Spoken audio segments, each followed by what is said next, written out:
Hey, Daddy, this is the man of the champions, Bill Fonzie Alfonso, giving a shout out to something else. Something else, Daddy. This is Nikolai Volkoff, Great Warrior Wolf, and you are listening to Something Else. I'm Tony Genie, and you're listening to Something Else. Hey everybody, it's Rich Palladino, the voice of New England, and you are listening to Something Else with Arya.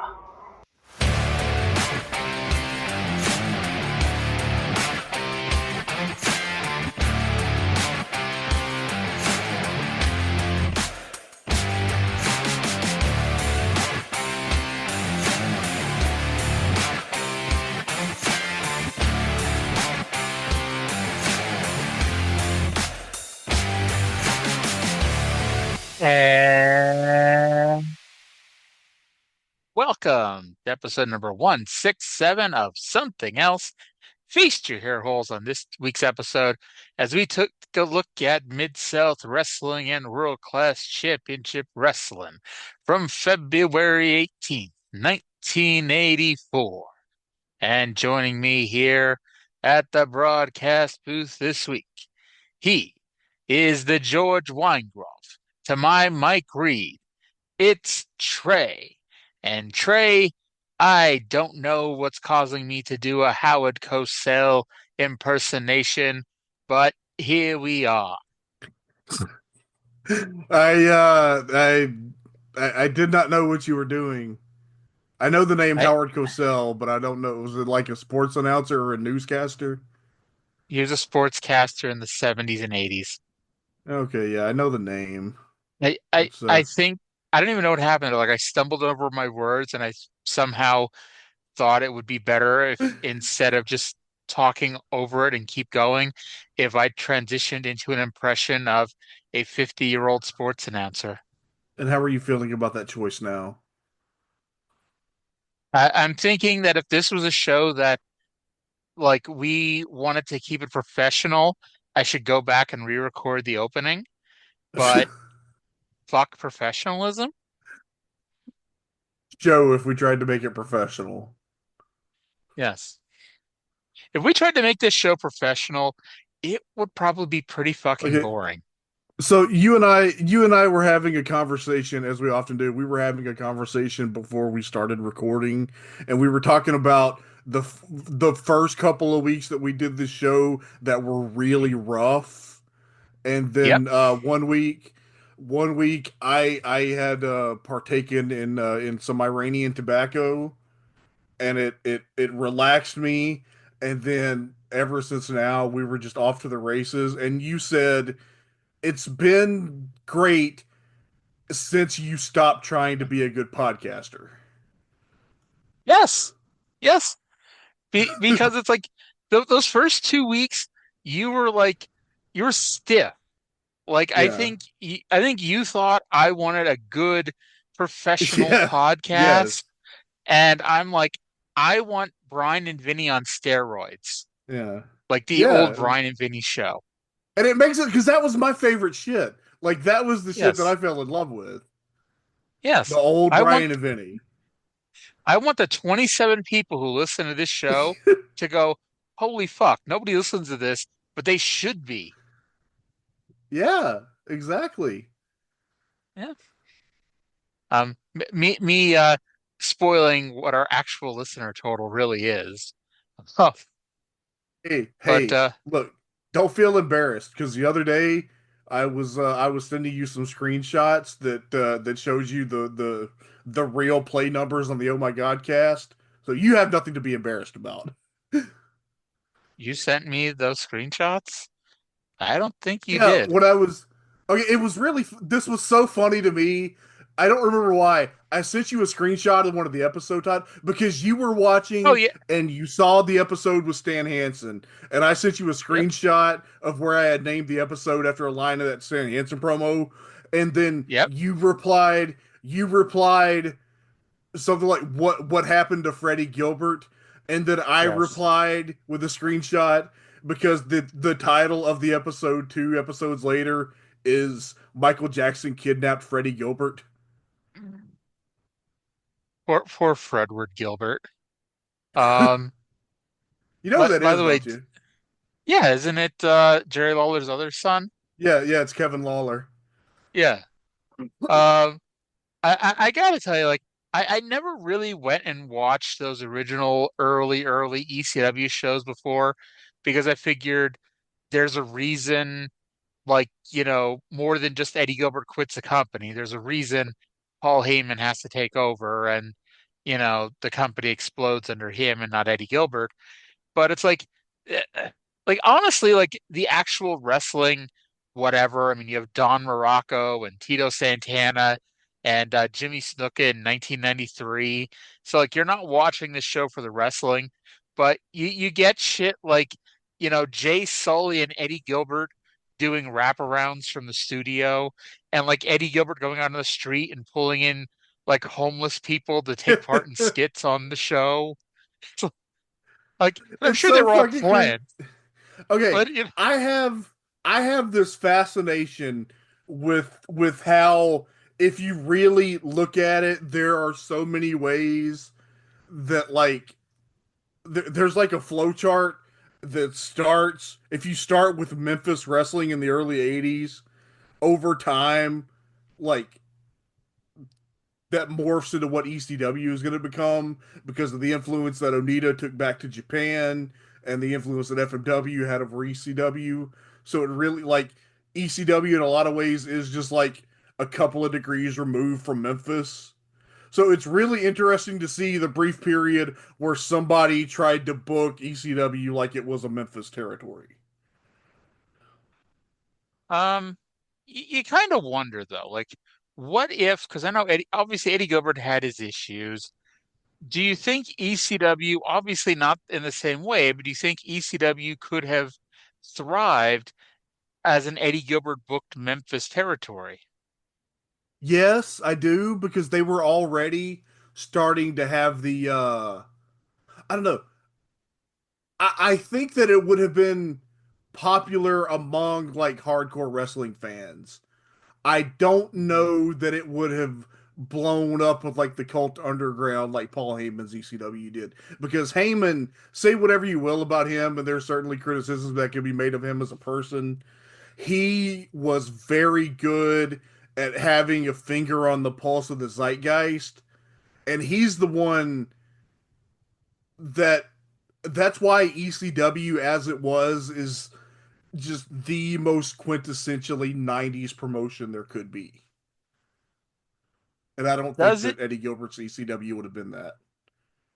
do you think it matters that because they weighed or like they leaned so heavily into pop culture at the time, do you think it matters that ECW as a whole doesn't hold up as well as like a Smoky Mountain or like other companies that may not have exploded in such popularity, but also didn't rely so heavily on the pop culture fads of the time? Hey, I'm gonna answer this in a way that's probably frustrating. I don't think that anything like I don't think that it matters that anything doesn't hold up. And this is the I argue with Dave Meltzer about this a lot, but I do understand what he means when he's talking about you have to understand that what you are critiquing in retrospect was created for a time and a place. So it ECW and SMW are both successful in that they provided what worked for their audiences. And At that time? I don't think that I don't think that it matters that much that to us, like, according to my taste and your taste in pro wrestling, that we kind of gravitate toward SMW more than we do ECW. Like, I don't think that necessarily means that one is quote unquote better than the other. I think it's just a matter of taste. Does that make sense? I do. And I think you kind of hit the nail on the head when you talked about how you unless you were around that time or unless you really understand that time frame, you can't really make a successful argument as to what should have happened at a certain time. Like, things you always hear, like, Scott Hall or Arn Anderson should have won a world title. And by 2025 standards, yes, Arn Anderson should have been a world champion. Yes, the Rockers should have won the WWF tag team titles. Yes, like no doubt. But and yes, Owen Hart should have won the WWF title based on 2025 standards. But at the time that these people were all involved, with Scott Hall to it, had his own reasons why he was never going to get the world title. But like Arn Anderson was never going to get a world title over Ric Flair or Hulk Hogan. And to Okay. insinuate that Hogan or Flair should have put them over for the world title, you don't know what you're talking about if that's an argument you want to make. The Rockers, like the Rockers were great. They should not have been the WWF Tag Team Champions over Demolition, over the Hart Foundation. By the time you could argue that they should be champions, it was time to break them up and move Shawn Michaels into his heel run. Because by late 1991, there really wasn't a better choice, but, it was time to move on. Like, if Scott Hall's life wasn't so fucked up, he would have gotten a fucking world title at some point, even if it was the 2000 WCW Everybody Gets a Week as World Champion era. He would have gotten the fucking belt, no doubt. But Scott Hall had a lot of his own issues, and that's why he never got the belt. But yes, looking at like the last 25 years, when, you know, if you're the one person in any of these companies that never held a title, you're the biggest loser. Compared to that, yeah, Arn Anderson should be a five-time world champion. The Rockers should be the longest reigning WWF Tag Team Champions of all time. Owen Hart should have beaten Brett 15 times for the WWF title in 1994. But that's not the era that, I have go ahead, mhm. finish. I'm sorry, finish your statement. I mean, I was pretty much coming to the end. I was starting to flutter out anyway. I have a kind of a funny story related to that argument because this comes up on like Twitter and stuff all the time. Like who should have been world champion that wasn't? And one time about several months ago, maybe like last May or so, I quoted one of those on Twitter and I said, I actually think that fewer people should have been world champion. I think that the world championship should be for the best of the best and not a gold watch for everyone who was a good employee. And then right after I wrote that, and this was last May, I quoted it and said, I reserve the right to be a complete hypocrite about this if Hiroki Goto ever gets an IWGP title reign. And what happened less than a week ago? Hiroki Goto won the IWGP World Heavyweight title. That was the beginning of lifting my depression, and I'm not even bullshitting. I have had I've been having a really good last couple of weeks in terms of my mental health, at least what I have regularly had over the last several years, and it honestly, a big part of it was Hiroki Goto getting that title because that's something that I have wanted for him for a long time. Yeah, I always say, like, wrestling is great for mental health. Like you really got into the Hiroki Goto Yeah. title win, and that's helped you out a lot. I've mentioned this before, the TNA storyline with Johnny Bravo and Rosemary, it was so stupid that I fucking loved it. And when I spent most of 2020 trying to kill myself, I stayed alive because the one thing I was looking forward to every week was a stupid 5-minute segment on Impact with Rosemary and Johnny Bravo. Yeah, absolutely. What? I last year I got really into that Doki IWGP Junior Heavyweight title reign because that's my guy. And I've gone from like I've always found him very relatable over the past several years because he was like the guy that always lost, but he always did his best. And you could tell he had an inferiority complex about it, and that was why he tried so hard, but he could never quite get there. And then finally last year, he finally got his push, and it was very satisfying. Yep. So I want to bring up Collision, specifically Grand Slam last night. Okay. And I haven't really gone and read a lot of feedback. I've We're not going to talk about seen how big the fucking ring was, are we? I I made a joke with Aubrey Edwards about that. Um, because she posted something on Instagram, the picture of her between Mercedes and Harley, and she talked about like what a great experience it was and what a great time she had. And I said something like, "Don't you understand, Obs? It was an 18-foot ring. That completely negates the show being good at all." Like, No, y'all know, an 18-foot ring has been like standard in most companies for a very long time, right?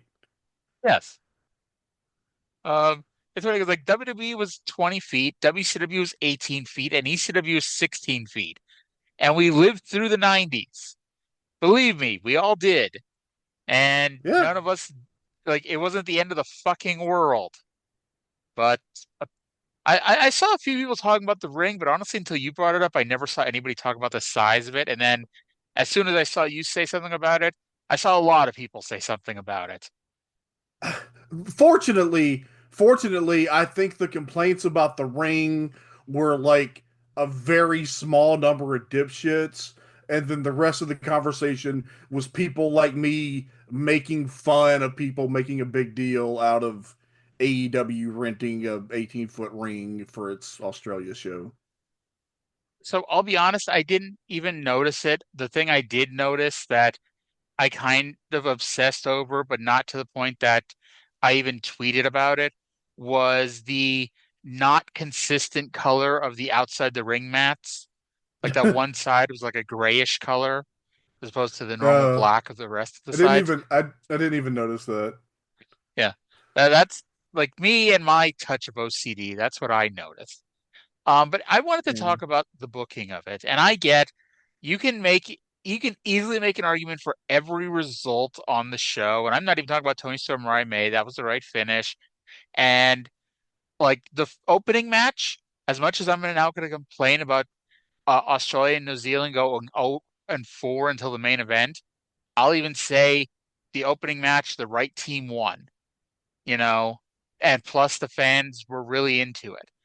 I will say I think Harley Cameron should have won, even if she lost the belt right back to Mercedes, Yeah. because it's not like I'm sorry, and I've read a lot of arguments about this, and I understand Harley is elevated simply by being in the feud. She didn't need to win to be elevated in the feud. But the problem Right. is Right. she's on a card where everybody from that continent is losing except for one Yeah. person. And And it but it's like it's about giving these people something memorable. And yeah, Tony Storm winning is memorable, but I think part of what because I don't know, like maybe just because it was 1 in the morning and I was a little tired anyway, so I was then so into it. But like in my opinion, like the reaction to Tony winning wasn't as much as it could have been. And I think that's because they just watched all their countrymen and women lose, lose, lose, lose, especially in that fucking tag match where they did not need to fucking lose the Jay White match, not the Kyle yeah. Fletcher match. And But look, it's like, mhm, it is not it is not the end of the world that Harley Cameron lost to Mercedes Moné. Okay, the world's going to continue to spin. But Harley Cameron is one of the most talented and entertaining people on television right now. She has like real superstar potential. And all you've got to do is pull the trigger, have her slip up, have her catch a quick one on Mercedes, and she's made. Especially in her home country. I really okay. I think Omega pinning Takeshita was the perfect finish. Now I mhm, I think I also would have had Okada beat Buddy. Now I would have had. I don't fucking. We don't even need to go into that Mox Cope finish. I Yeah. would have had Jay White pin Claudio in that match. Yes. Yes. But Like that. yeah, Like that's the reason why you have a tag match. Because yeah, if Moxley was going to just win a match, him versus Jay White for the world title, Moxley's going to win anyway. But this way, it's another big match on the show. And like this way, you got a tag match that the guy who's getting a world title shot in what, 2 weeks, 3 weeks, he just got his ass kicked and got beaten. Like, and I don't yeah. think he's Like winning the world title. In fact, I'd be really shocked if he did. that finish really scared me because you cannot get your ass kicked, lose that decisively, and then lose the title match too. Like Yeah, that's gonna make him look like a sack of shit if he loses that match. I'm not no, gonna say I don't understand that finish at all, and I'm afeared about what it implies. yeah, but I don't think he's gonna win. Like like I don't know. They'd have to do. They're gonna have to do something to really make this like anything that's even, I guess, in doubt that Moxie's gonna win at this point. And I mean, you could say, well, it's nice that you have a dominant champion, and that's fine. But at some point, the dominant champion has to show a little ass, and he is not showing a Yeah, lot of ass. yeah. I do want to Um, say I do want to say that okay, so it's implied we have to go through a little bit of a couple of matches to get there, but there's a very high probability that on that Revolution card is going to be Konosuke Takeshita versus Kenny Omega for oh, the AEW International Championship, and I just want to say I am a big fan of that booking. I am a big fan of the idea that okay, the AEW World Championship, that is what the biggest stars in wrestling fight over. The AEW International Championship is what the best wrestlers in the world fight over. okay. Please defend the tournament style that they're setting up, or like the gauntlet style, whatever you want to call it, where the challenger for the title match has already qualified to be in that match. The champion instead now has to qualify to defend his title on that show. The Yes. champion has to Right. defend his title, not this coming week on Dynamite, but I think it's next week on Dynamite. He has to win this match, and I don't even remember who the hell is what's the match? Isn't it like Lance Archer versus I like, think it's I think it's I think it's Orange Cassidy versus Roderick Strong, wow, I don't know where and the hell then Lance Archer the came from. But yeah, winner of that match wrestles Konosuke Takeshita for the title, and then the winner of that match wrestles Kenny Omega at Revolution. but shouldn't you replace Takeshita Okay, and Omega and switch them? Like it just okay, seems like here is my defense. Okay, here are you ready? Here's yep. my defense. I think it's dumb, but I'm gonna get to watch Orange Cassidy against Roderick Strong, and then either Orange Cassidy or Roderick Strong against Konosuke Takeshita. So I'm not gonna bitch. I just think it's really fucking weird. I think there's It is weird. It is I think weird. It is weird. there's other ways they could have went around doing that. You are Like right. It even is if weird. I'm assuming Orange Cassidy's going to win against Roderick Strong. I Um, don't. but I like am sure. Okay, I think you're right, and I'm sure that match would be great. It's something about like because I don't think they've ever wrestled. I want to see Roddy and Takeshita. yeah, I bet that would be great. But and I guess there's the argument that Kenny Omega may win the title at Revolution, especially the way they're saying that Takeshita beat him twice, and now in Yeah, wrestling parlance, it's now time for Kenny Omega to get his win yeah, back. But to me, if like, well, you want to do Takeshita versus Orange Cassidy or Takeshita versus Roderick Strong, yeah. why haven't they done the face of the Revolution ladder match the last couple of years? Yeah, Because I think I agree mhm. with you. I agree with you. I think that Kenny Omega and Konosuke Takeshita is a very strong booking for that pay per view match, but they're getting to it in a silly back-asswards way. Now, and the other thing I want to say before I forget to say this, I am not asking for the WWE travel agency video that we get every time they go anywhere, but I wish they would have done something like a quick video package to show that they're in Australia. Like I know they're in Australia because they said Australia 507 times on the show, but they didn't really do anything to differentiate this show in Australia from last week's show, wherever it was that you went to near Houston, and the show Rosenberg, before, Texas. okay, and the show before that, wherever the hell it was in New Orleans, and the show before that in Atlanta, and the show before that in Boston. That's the problem with wrestling. Like since all arenas essentially look the same these days, all shows basically look the same. So you need Yeah. to when you're flying your entire fucking crew 20 plus hours to another country to Okay. film a show, you should do something make to make this stand out more. And I get they wanted to do a stadium and the shit happens, they couldn't do the stadium, but like I was telling you on Facebook, like Aubrey posted videos the other day of her and a bunch of the crew going to the zoo. You know what would have been fun? Show me a 1 minute video of the AEW roster at the zoo. And I'm sure Hmm. someone's like, well, if Marina Shafir was in there, and you don't want to break kayfabe because they'd be showing Marina Shafir at the zoo. It's like kayfabe doesn't matter these days. It's like it's It gone out the doesn't. Who window. cares? And so, yeah, I want to see Marina Shafir Look, hugging a koala bear on a just collision. because just because she wants to strangle the complicity out of the undercard wrestlers on AEW does not mean that she can't love koala bears. Exactly. So it's like, but you get what I mean. It doesn't have to be them at the zoo, but something just like, hey, this is outside of the fucking arena. It's like I would have given a, hey, let's look outside the building for 5 seconds thing just to be like, oh shit, we're not in America kind of thing. But I don't know. Maybe it's just Yeah. me being the I've grown up on WWF where they will do the travel agent video as frequently as they can. But like I don't know, I just wanted something because this didn't Yeah. feel like a s- like it felt like a special show because there were more big matches on the show than your average collision or even your average dynamite.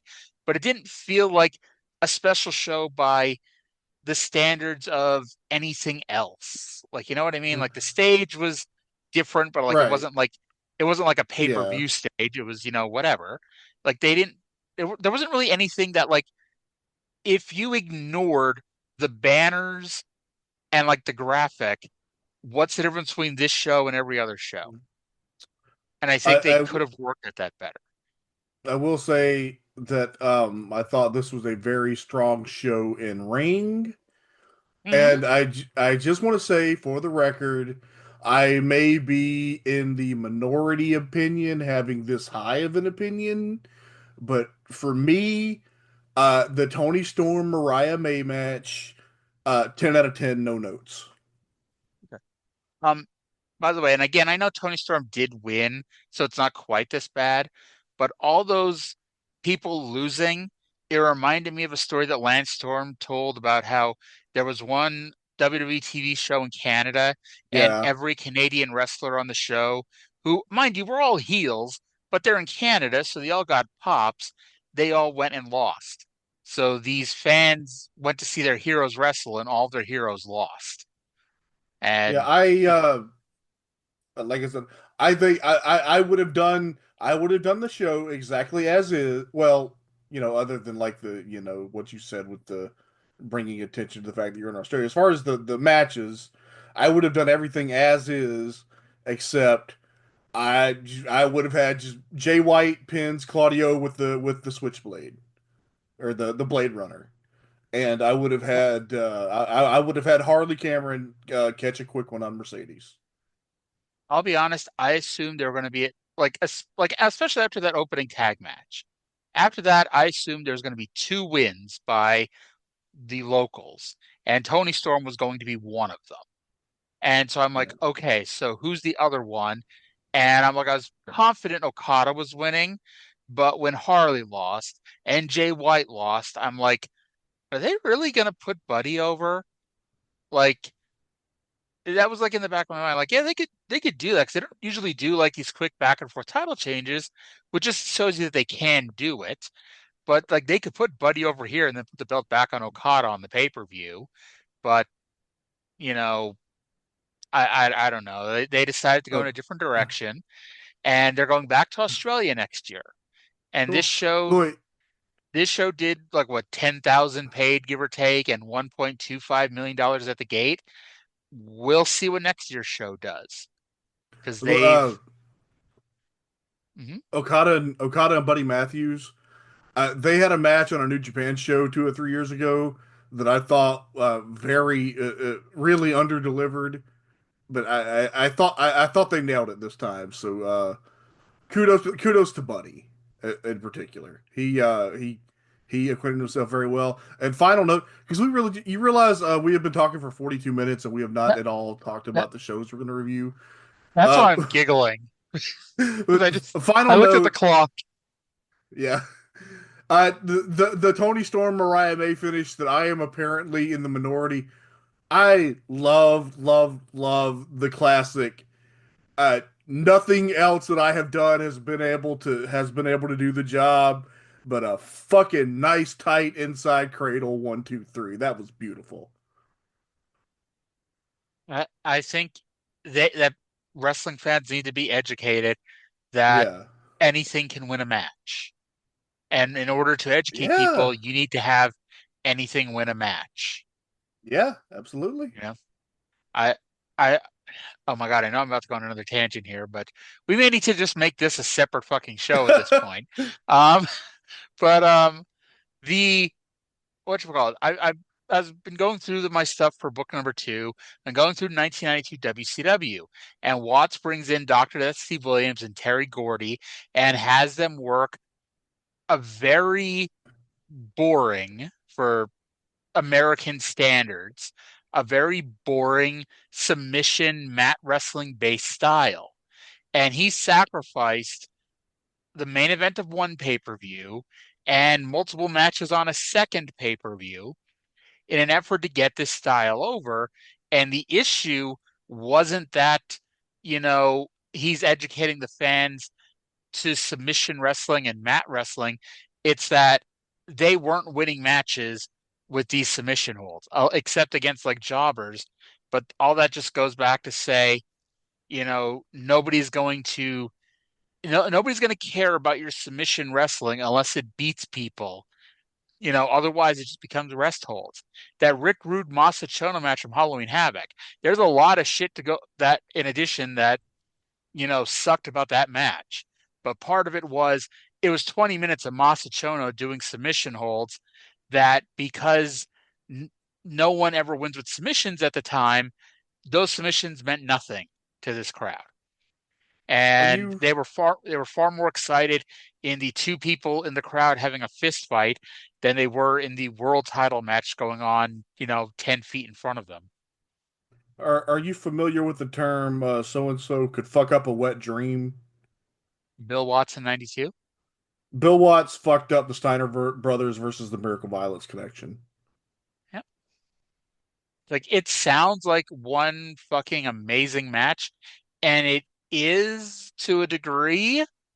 The problem is he sacrificed that feud to educate the crowd, but didn't but only half-assed went through with it.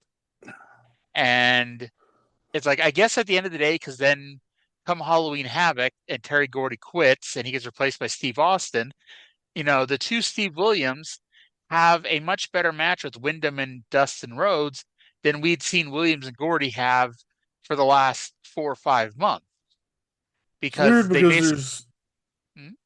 there's so much stuff in that period of WCW that's really good, and then there's so much it's just like, what the fuck are you doing?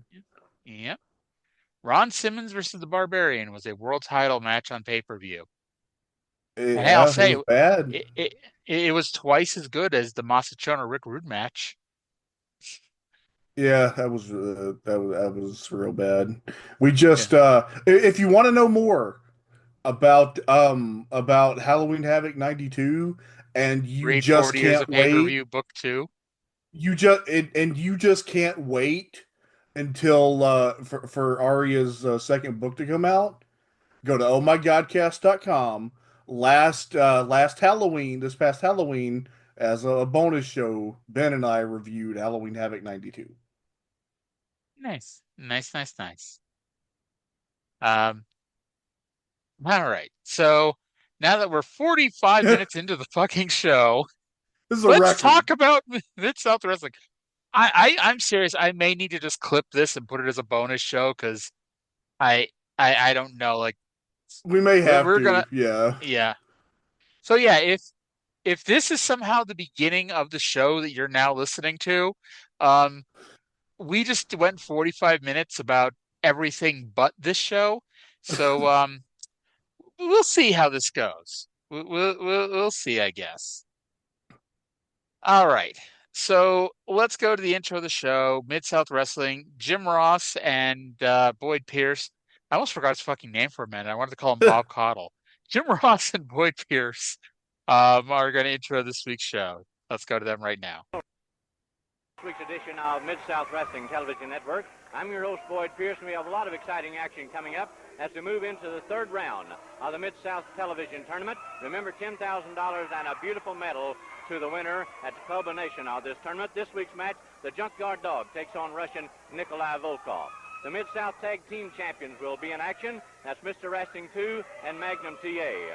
Also, the Rock and Roll Express makes their debut here this week. Robert Gibson and Ricky Morton. And we'll see another team formed this week as Hacksaw Butch Reed teams up with Nature Boy Buddy Landell. Cowboy Bill Watts unable to be with us this week. He has been visiting with his close friends, the Von Erich family in Dallas, and attended the funeral of David Von Erich, the outstanding wrestler and fine young athlete who passed away in Japan. But taking his place, his associate from Bixby, Oklahoma, Jim Ross. Boyd, thank you, and it's great to be here. Sorry Cowboy Bill Watts couldn't be here. I'll try to do the very best I can. I'd like to update everybody as quickly as we possibly can here on our big television tournament. $10,000 and a beautiful medal, as Boyd Pierce mentioned, goes to the winner. Today we're going to see a tremendous match between the Junkyard Dog and Nikolai Volkoff. That will happen here today. That's, of course, our television main event, and we will update you on further progress in the tournament, some of the possible matchups as this hour progresses. But we've got a great match in the ring. We also promised you, ladies and gentlemen, here last week that we would have girl wrestlers on this card. Their plane has been delayed. The planes coming from different parts of the country with the weather and so forth in the north has delayed their arrival. But we will have them here, Boyd, next week. But right now we've got a great match standing by in the ring. Let's go to Reeser Bowden for the introduction.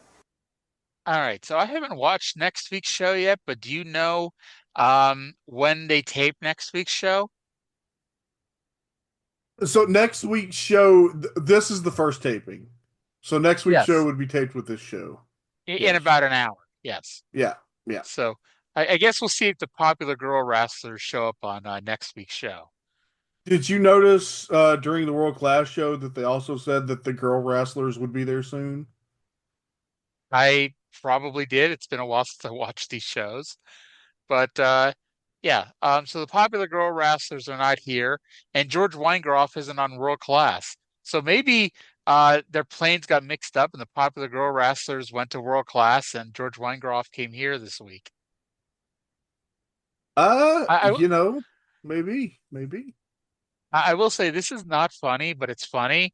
This is the first show that they really went into, I don't want to say detail, but they really acknowledged during the course of the show David Von Erich's death.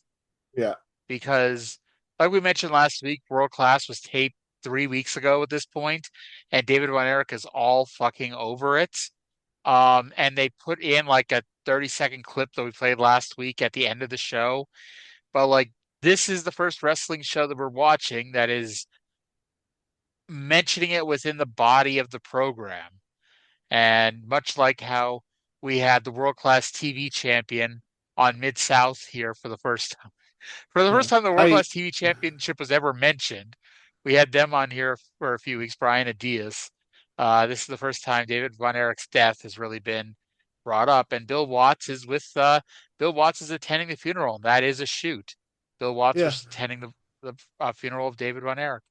I have not yet cracked open my Mark James wrestling record book, Mid South UWF, to see when this taping was, but based on what's usual, I would guess February 15th because they usually taped on the Wednesday before the Saturday, right? Yeah, that sounds about right.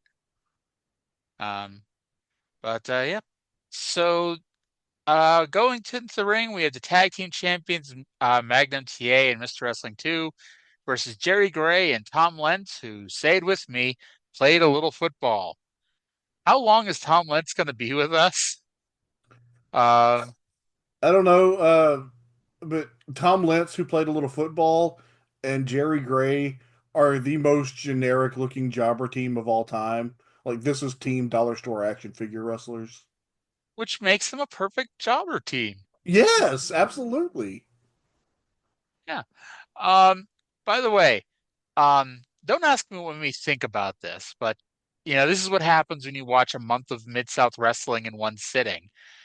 I remember Eddie Graham's Dark Side of the Ring when someone in it said that what led Eddie Graham down his road to spiraling into his road to depression that led to him killing himself was that Dusty left Florida to book Crockett and took all of the talent with him, including Magnum TA. Now, I'm not saying it didn't help, but Dusty becomes a booker of Crockett at the end of '83.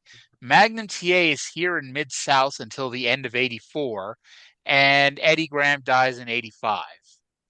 So there may be a little grain of it in there somewhere, but it's made for TV bullshit to blame it on, Dusty leaving the territory.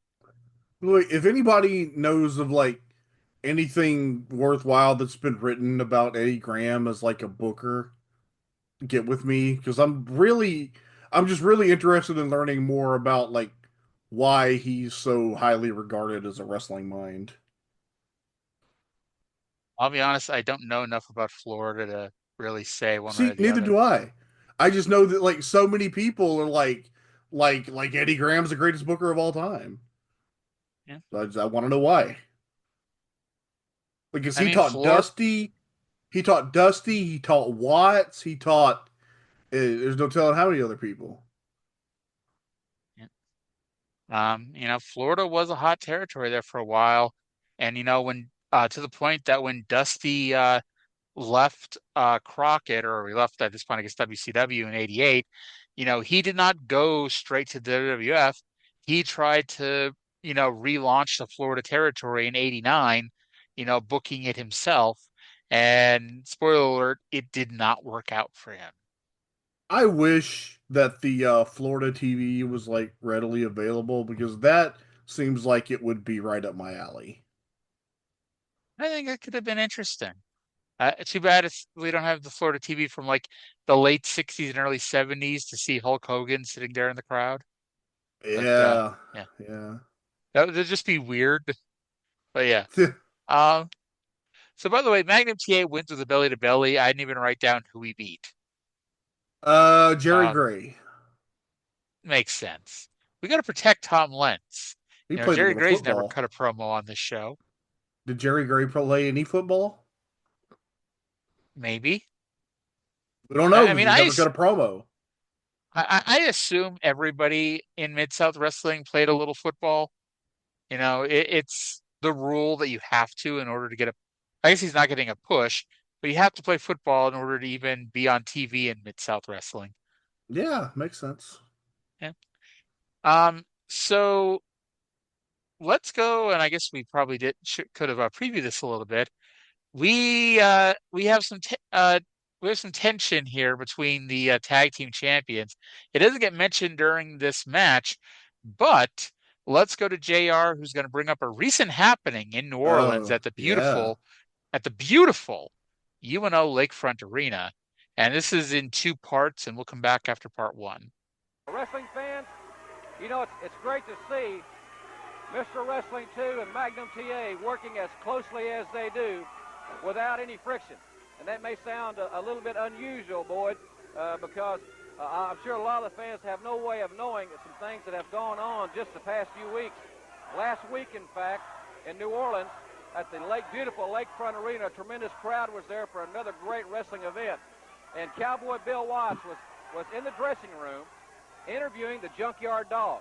As all the fans remember, here last week, the Junkyard Dog was here as your guest commentator. He left the commentating area, entered some action in the ring. It cost him $2,500. Well, Grizzly Smith made an announcement during that interview. A lot of things transpired. Let's play that interview now. It happened in New Orleans, and let's go to Cowboy Bill Watts there. We're in the dressing room at UNO at the lakefront. I'm going to be talking to JYD about the incident that happened in Mid-South taping last week when he was the guest commentator and, of course, got fined. But right now he's warming up for a match later in the evening, and everybody's 57 he's at. 60. That's getting you fired up. Yeah, get the old body the ticket. Get it right. Yeah, you know. While Magnum's doing some push-ups, JY, I saw the films of what happened last week, and boy, I've been out there in that seat so many times, and you want to help your friends, but Mid-South has an established rule and regulation, and you can't, but it's tough for you to be the North American champion and be out there and be a guest commentator. I don't see how you done it all these years, Bill, sitting around out there, being involved like you was, and the things you did and the people you had to go against. And you know what, I face each and every day, top competitions throughout all the world. And I just can't sit around and see stuff like that happen. I know they got hit with a heavy fine, and I don't have no whole lot of money, but that's one fine I will pay. How's Magnum? Where's he at? How many's he got? He's pumping them out. That's really young thing, you know nothing. Well, you're wild, too. Well, you know, like I say, I just think it's hard for a guy like you, and with everybody shooting at you, it's hard for you to be sitting out there because... Pardon me for interrupting you, but I've just been talking to Charlie Lay, and I've got a message from him and the board of directors, Mid-South. They've changed the rankings. They got the new rankings on the North American title contender. Magnum TA, let me be the first to congratulate you. You're the #1 contender for the North American title. Hey, fantastic. You guys are all right. That means you'll be getting a title match before long. Good. That's what all this work's been. That's what I mean. Everybody will be shooting for you, baby. And it's just you and I. I know you're young, you're pretty, you look good, baby. But in that ring, it's got to be business. Yeah, but we know one thing. Whatever it is, it'll all be on the up and up. Oh, yeah. I know it's going to be, everything going to be on the up and up. I think the fans will be looking forward to it. You know, I'm going to look forward to it myself. You promised him a title shot. Oh, I promised it to him. I told myself, man, to stand there and work hard. Listen to that wrestling, too. It is. And you've been putting me through. Just pay it off. Right here, I'm going to get my shot. You ought to really be proud of this kid. This is what it's all about. You've got him right. No more fools to deal with. I think it stinks. And I'll tell you why I think it stinks. You know, I told you before when I came in here, I was going to train this man and make a man out of him. Yeah, he held the title at one time with Dog's help. And a week later, overconfident or whatever you want to call, he kind of felt like he had it all down and ended up losing it. You know, I held the title at one time. And I told you also that I'd train this man and make a man out of him, and yet it would not interfere with my career. You understand? Well, just a minute. You know, your whole object's been to get him ready to take on anybody, and certainly the North American champion's the epitome of that. This doesn't mean the Mid-South has passed you by. It just means he's got the next match coming up. Yes, it doesn't mean they passed me by. They went right on by me, and I don't like it, and I still think it stinks. We're very privileged to have the Mid-South cameras behind the scenes at the Lakefront Arena with Cowboy Bill Watts there. And, of course, you know, the great news is that Magnum TA, the board of directors of Mid-South Wrestling, have elevated him to the #1 contender for the Mid-South, or for the North American Championship. That obviously means that he will get the next available Mid-South or North American title match with the Junkyard Dog. Mr. Wrestling 2 is not real happy about that. He thought he should be the #1 contender, and maybe things have kind of passed him by. Hopefully this will all will blow over, let's say, Boyd. But Bill Watts did talk to them again, and we'll see that later in this hour. But right now, let's pause for this word for the Mid-South Wrestling Television Network. Okay, so we knew that the 2TA feud was going to blow up sooner rather than later because, you know, spoiler alert, it's going to be sooner rather than later. But this, I don't say it came out of nowhere, but it kind of came out of nowhere here. You know, we find out that TA is now the #1 contender to the North American title, and I would argue, how did he become the #1 contender since all he's been doing is tag team matches? But, you know, pro wrestling rankings being damned here. But TA obviously is annoyed because he put his own career on hold a little bit. He said he didn't, but you could say, yeah, he definitely put his own career on hold a little bit to help elevate Magnum TA. And now this guy that he is helping is getting a title shot before he is. Hold on, where am I? Sorry, my brain spaced out for a second. I bet if you asked Mr. Wrestling 2, he would say that naming Magnum TA as the #1 contender was the worst thing that Grizzly Smith has ever done. I think that goes without saying, you know. Um, Have you ever been to the UNO Lakefront Arena? I don't think so. In fact, I'm confident the answer is no. Um, when I was down there for Mania 30, they did a Mid-South Fan Fest somewhere right outside New Orleans, and I can't remember where it was, but I'm pretty sure.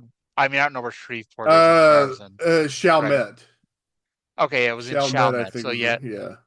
no, I've never been to UNO Lakefront Arena. I know like ECW did a pay-per-view there at least once, but yeah, I don't. I'm 99% sure I've never been to that arena. I went WrestleMania weekend 2018. That was Ring of Honor. That was where Cody wrestled Kenny Omega the first time. Was that the one that did like 6,000 people, or was that the Orlando ROH show? I think they both did real big. Those would have been like back-to-back years, I think. That was Yeah. that was that period. That was that period when Ring of Honor was doing really well, and Mhm. they could have done something right then, but Sinclair didn't want to, and now ROH doesn't even exist anymore, really, in that form. I I though ask, it's like, when Tony Khan, when like the news started coming out that Tony Khan wanted to create his own company, I think a lot of people, including myself, were like, well, why don't you buy an existing company because it already has the infrastructure, it already has the name recognition. But I think that it would have been more of a hindrance than a help, especially looking So, back. so do I I. don't think Yeah. like if Tony Khan bought Ring of Honor and like let's say he bought Ring of Honor and turned it into what AEW is, I don't think it had the same hot start. Even No, if you well, could say in 2025 it'd be exactly the same as it is right now, I think 2019 Tony Khan owned Ring of Honor as the exact same thing that AEW is would not be the same because it's still Ring of Honor brings to mind 2,000 people in a right. tiny arena at best, except for WrestleMania weekend. Exactly. So it's If you want to create a legitimate challenger brand, you have to start from scratch so that you are not using branding that already has a stigma about it. You can't yeah, if you want to create AEW, you cannot use the name of what's been like an indie supercard company for 20 years nearly. yeah. and and in some way, I mean, obviously, it's not exactly the same, but in some way, you could say that's what happened to Billy Corgan's NWA, at least for a little bit, because that first year of NWA before the pandemic, it was a pretty damn good little, show. It was easily the third best U.S. company at the time, but you wonder if taking the name of a multiple time dead, promotion like the NWA, if that was more of a hindrance than a help. See, I think that Impact under Billy Corgan would have been more successful. I think that was like a better fit. I do, especially because at the time, like actually at the time, like that was when TNA was dead anyway. But I think, yeah, I think they would have had a better shot under Billy Corgan than a relaunched NWA did. Um, Honestly, I still am not even sure how the hell Dixie got around. that whole thing anyway. But anyway, now that we're going back on topic again. What's most important here to note is that Mr. Wrestling 2 is a dick. Yes. By the way, how many push-ups do you think Dog really did? Because he did 2 on camera. 3. And then, yeah. Plus, he wasn't even that winded. And it's like, yeah, like I like Dog, but if he did 60 push-ups, this would have been Lex Luger 1987 needing to take a few deep breaths before talking level here.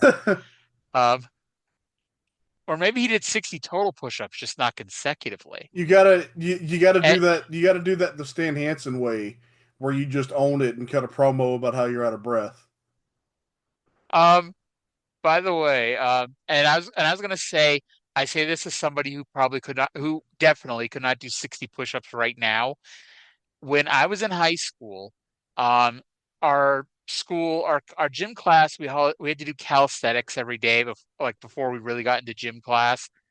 And one day, because I could never really do push-ups. Like I don't have the body to do a push-up.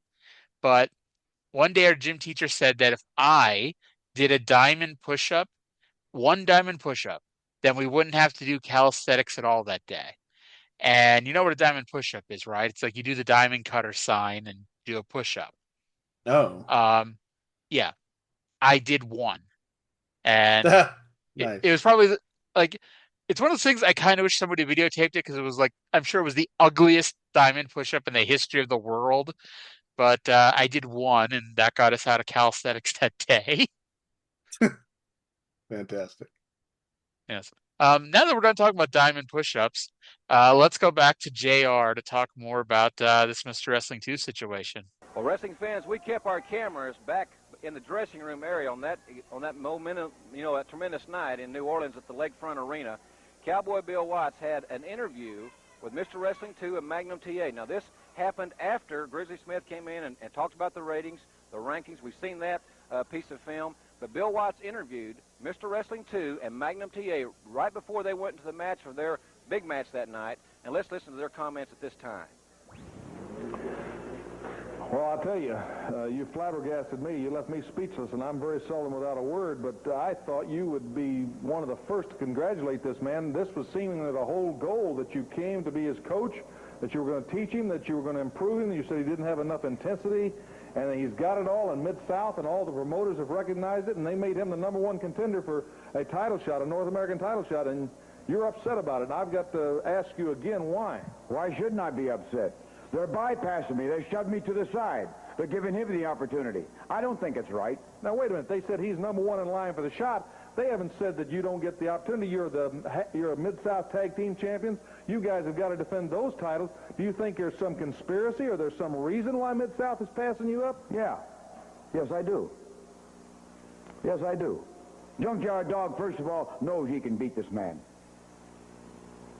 Okay? As far as I'm concerned, that's the way he feels and that's the way he thinks. And as far as I'm concerned, Junkyard Dog knows that Wrestling 2 can defeat him. Can defeat him fair and square, where there's no crying, there's no bellowing one way or the other. The man knows that I can beat him fair and square, and I won't take the title away from him. It's that simple. He knows this. I can beat this man. I've taught him everything he knows. Not everything I know.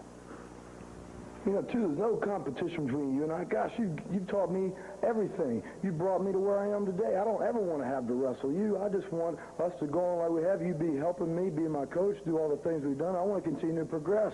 I don't want to be going backwards. Well, let me ask you something. You guys are Mid-South Tag Team champions. Is this going to create a problem when you all defending those titles? No, no problem. No problem at all. He knows who the boss is. I give him the opportunity to go out and make all lovey-dovey with the girls. That's fine.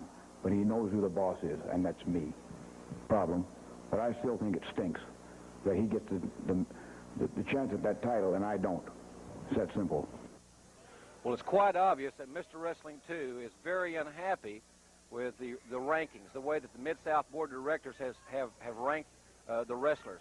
Now with Magnum TA being the #1 wrestler, he feels like the #1 contender, let's say. He feels threatened, perhaps, that his career is being passed by, and that's certainly not the case because he's not been eliminated from title consideration.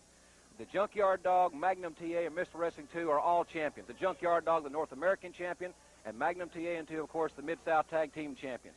They've been through a lot together, and they've suffered together, and they've stepped beyond the call of what true friendship would be. And let's play some videotape from last week right here. Mr. Wrestling. Let's not. We already saw that. So Mr. Wrestling 2 thinks it's a conspiracy. Junkyard Dog knows that he can beat Magnum TA, but he doesn't know that he can beat Mr. Wrestling 2. And I can sort of see 2's point of view, even though he is a dick. Why is he being passed over for a title match? He wants a title match just like anybody else would, but he's being passed over, for this young guy that he decided out of the goodness of his heart to help in his career. I think he has a point, but the best heels, the best heels always have justification in their actions. I think that this victim complex is very unbecoming. It's funny because I posted on YouTube a few months ago that Mr. Wrestling 2 Lanny Poffo segment, and there's so many people ripping on Mr. Wrestling 2. Someone said that he looks like Mr. Rogers with a mask on, and I'm like, he does. Oh well. How can we be sure that that's not Mr. Rogers? Have we ever seen Mr. Rogers with a mask on? Have we ever seen Mr. Wrestling 2 without his mask on? It could be Mr. Rogers. Have you ever seen the Ultimate Showdown of Ultimate Destiny? No. I'll send it to you later. What is that? It's a silly song and animated music video where all of the characters from every TV show and movie have a big war to the death. Okay, that sounds interesting. It's really funny. Listener, go to YouTube and search The Ultimate Showdown of Ultimate Destiny. After this show, of course. Yeah, after this show. Yeah. So, Mr. Wrestling 2 says this will not cause a problem with their tag team title reign because Magnum TA knows who the boss is. I'd just like to point out that only one of these two had an interview segment called Straight Talk with the Boss. I just want to say, and I guess this is a compliment toward Bill Dundee. The way, and I don't want to spoil a 40 fucking year old TV, whatever, but the way that they have booked the intersection of this midnight against TA and 2 feud and this pending split between TA and 2, I think is just really well crafted. Honestly, when Mid-South was at its best a few years ago, I think this was probably long gone before you got here. But essentially, they had 5 pushed baby faces and 5 pushed heels. And while everybody was paired off in their own feud, it was always kind of intertwined, where person A is feuding with person B, but there's also person C is involved, and that brings person D involved, and basically the entire right. Like how Dog is kind of involved in the Midnight's feud, and that he's also involved in the Russians feud, and that he's also involved in the TA and 2 feud. And TA and 2 are involved with the Midnight Express. They're involved with the Russians. The Midnight Express. They're involved with each other. Well, yeah. It's like you can literally book a show where you have the most random of matches, but because you've set this up so they're all kind of intertwined, it doesn't feel like a waste of time or doesn't feel pointless that you're waiting for the run-in DQ finish, because you're like, hey, this is part of the overarching story of the show. It's just crazy. It's crazy how much better this show is than it was that last 6 months under Ernie Ladd. That November reign. That is some of like all-time bad shit. That early November stuff. Yeah. When what's his name? When Magnum TA won the North American title and lost it to Yeah. Nikolai Volkoff, but then it turns out that he didn't actually win the belt, so Nikolai Volkoff didn't get the belt. That was something. Yeah, Um, and this must have been one of those times that Cornette tells a story of him talking to Ernie Ladd when Ernie was about to take a sabbatical as Booker, and Ernie told him, "Time for me to go wring out my brain." It was, I think, that last 6 months were highly indicative that it was time for Ernie to go wring out his brain. and somehow I brought you in during those 6 months, and you stuck around. I think uh, I think there's something wrong with you. Okay, I'm not gonna lie, like 90% of it is because I knew that like the Midnight Express and all that stuff was coming in like 6 months. Let's say you didn't know. Let's say this was, you have no idea the Bruise Brothers are going to be the team that, come in to wrestle the Heavenly Bodies on Smoky Mountain. You had no idea that the Midnight Express were coming in 6 months and the territory was going to be lit on fire. Do you think you would have stayed or would you have begged off? I I would have kept doing it. I just wouldn't have been as excited about it. Okay. Okay. I'll take that. By the way, from here they re-aired the Midnight Express attacking 2 last week and a recap of the melee that followed it, complete with Junkyard Dog allegedly speaking English. And at this point, I started thinking that there really were travel issues because even though we normally have promos and replays, this was taking up an extraordinary amount of time of this week's show. They this is the only time not to spoil the segment after the segment that we're about to talk about, but this is the only time that they re-air one of the Rock and Roll Express videos that they've already aired. Don't they do that later? Yeah, they do that later on the show, but it's the only time they re-aired the one that's to Rock and Roll by Led Zeppelin. It's the only time that they've re-aired one instead of airing a slightly different cut one. Yeah. By the way, this show, we have 44 minutes of show. And by the time this segment is over and they show the entire replay of last week, we're not 20 minutes into the show. So pretty much half of the show has been this so far. Well, now let us recap the main event. Yes. North American champion Junkyard Dog versus Nikolai Volkoff with Crusher Darceau in the third round of the television tournament for a medal and $10,000. Reeser is introducing the match and has a beard. And I'm like, did he have a beard in the opener? And I just went back. He did have a beard in the opener. I didn't even Yes, notice. if anybody could grow a beard in 20 minutes, I'd bet it was Reeser Bowden. Wow.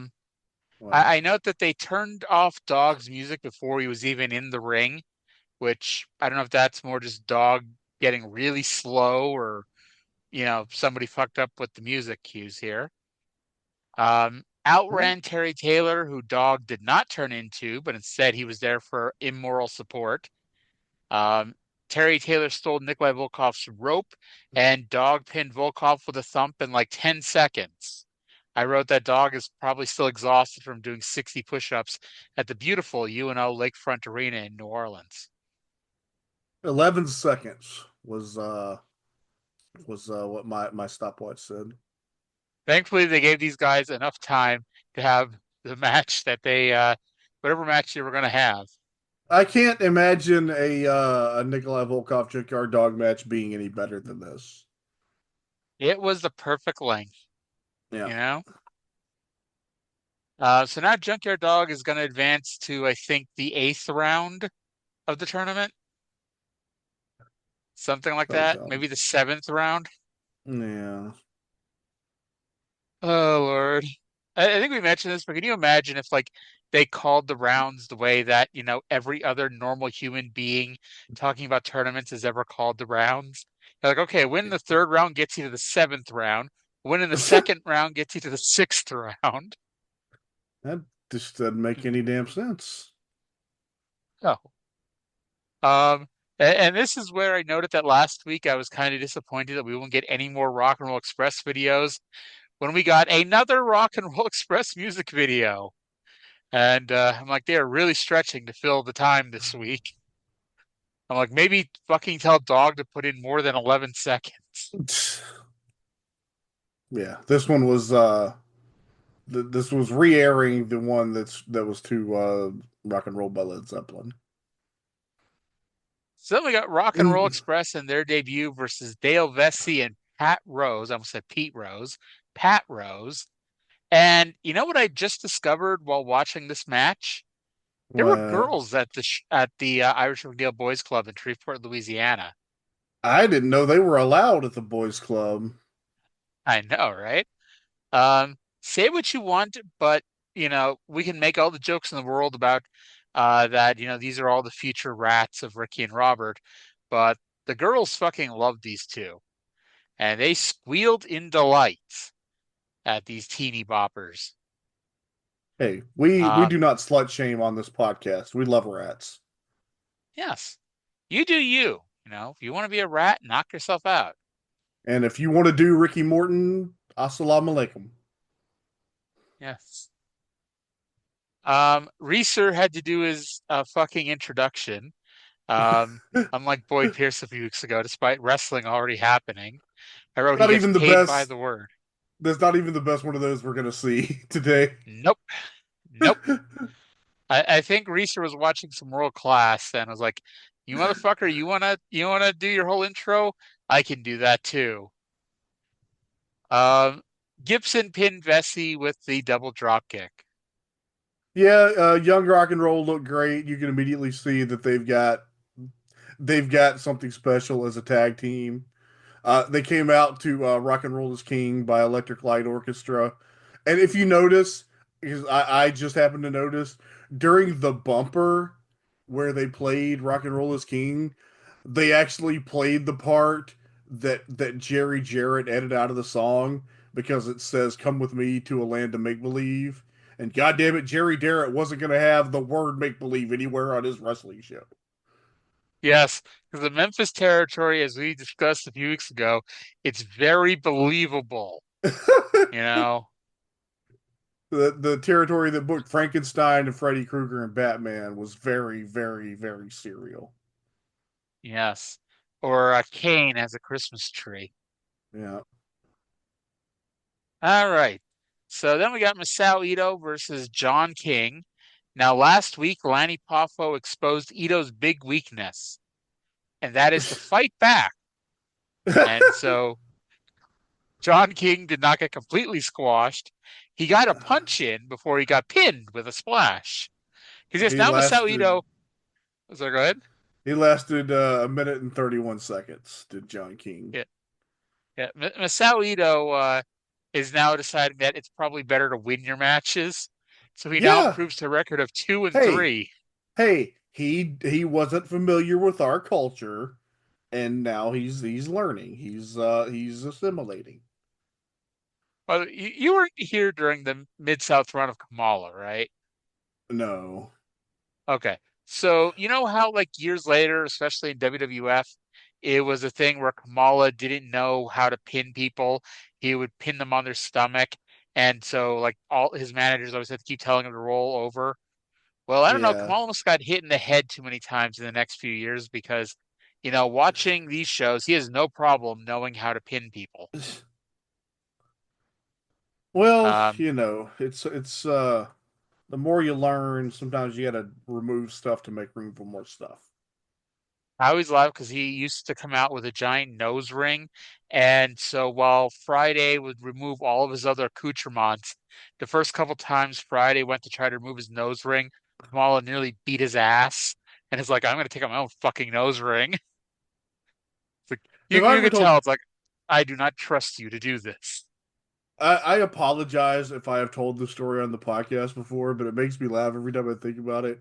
Early on during the Kamala gimmick in Memphis, every night Lawler would paint the stars and the moon on James Harris's belly.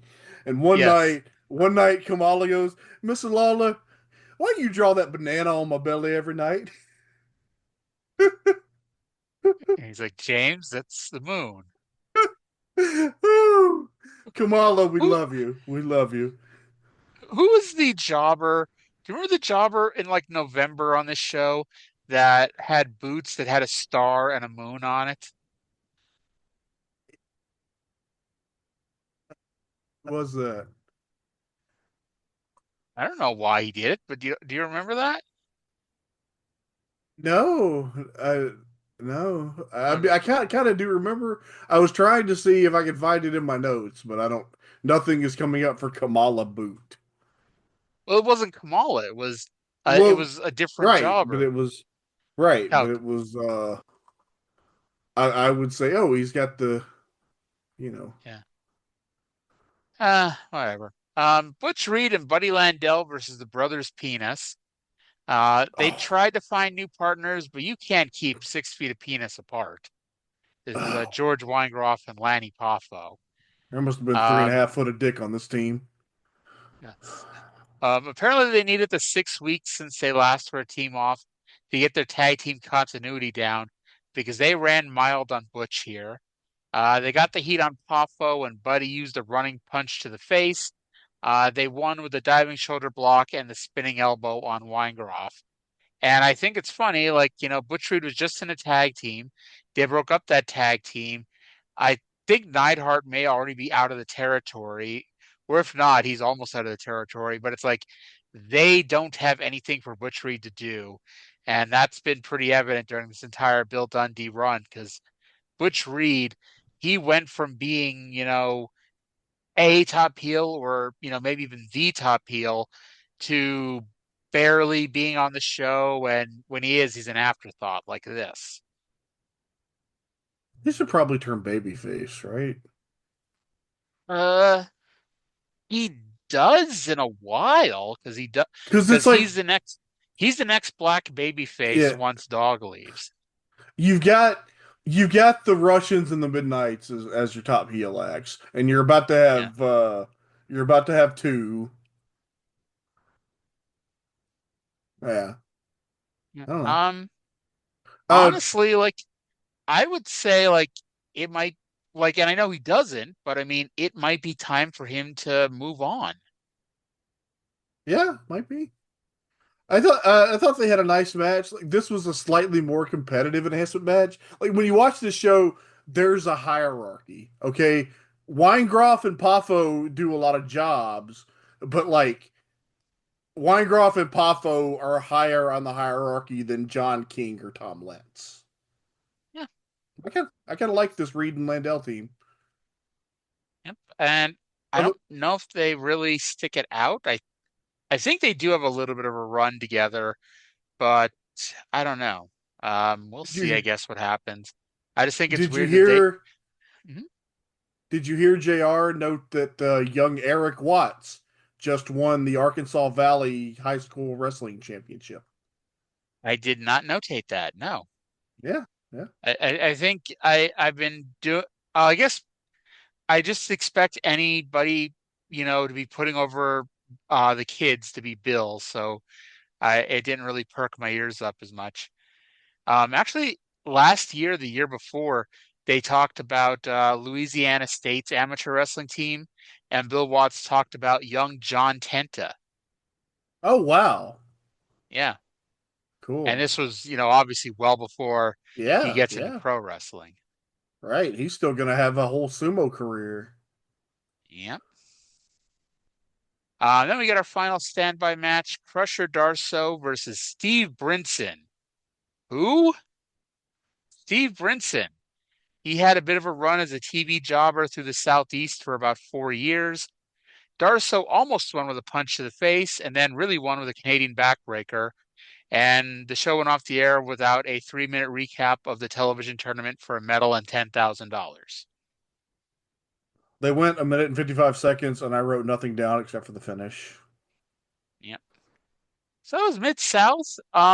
Again, like maybe only one thing happened, but that one thing was pretty damn good. And, I'm looking forward to next week's show now. Yeah, me too. And the only thing missing was that we didn't get any Cornette and the Midnights other than the VTR this week. But I assume Yeah. they'll be here next week. Think about that. We like, and this is what's been so great about this Mid-South under Bill Dundee. It's like we talked about how Junkyard Dog wasn't on the show for like a month, and he's the biggest star in the fucking company. But you didn't notice because you had all this other great shit happening. Like now, the Midnight Express, who've been in some cases, the best part of the show now for the last few months, they weren't on this week's show at all, but the show was still great. So like they're adding a lot of depth, and that is, a lot of what's making this show better than it was. I will say I have learned a lot about booking through watching this transition from Ernie Ladd booking for 6 months, or however long it was, to now Bill Dundee being the booker. Yeah. And you'll also notice that, like, yeah, Bill Dundee came in and he set up new programs and switched titles to who he wanted to put them on and things like that.